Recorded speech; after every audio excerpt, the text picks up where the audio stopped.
Magandang araw po sa inyong lahat. Sir Gavin may bagong ibinida sa kampo nila. Ma'am Elma may nakapareha ngayon. Alamin po natin lahat yan dito sa ating video. Bali ito pong si Sir Gavin ay nakakagulat ngayon dahil nakagawa po siya ng 2 videos ngayong araw na ito. Pero meron pong isang video dito na talagang nakapansin po sa madlang people at talagang kinahangaan ng madlang people. At ito po ay walang iba kundi ito pong video na ito kung saan ay meron po silang ini-endorse na produkto. At nang mapanood nga po ng madlang people ito ay may napansin po ang madlang people sa isang member po dito po sa Camp Kapitpin.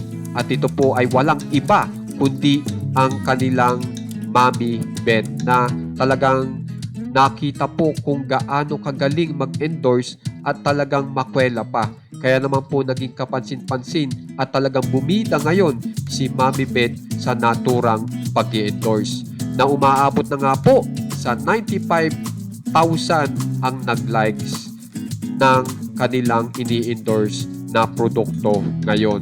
At kapansin-pansin nga po na talagang nagiging masaya po yung endorsement pag magkakasama po o kompleto ito pong camp ng Camp Kapitpin. Kaya naman po, congrats po kay Sir Gavin.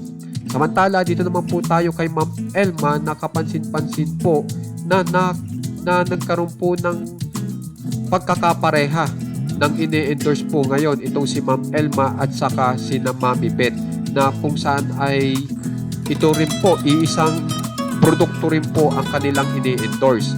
At si Ma'am Elma nga pala po ay talaga nagpapasalamat po dito po sa naturang produktong ito dahil nagkaroon po siya ng award at saka ng gift na kahit po siya ay absent dun sa naturang event ng produktong ito ay pinahalagahan pa rin si Ma'am Elma.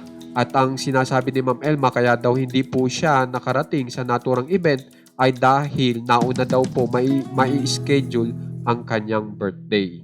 Kaya naman guys, kung gusto niyo pong ma-update sa nangyayari po kina Ma'am Elma at sa kampo ni Sir Gavin, subscribe na po kayo sa ating channel na One Katawa. Maraming salamat po.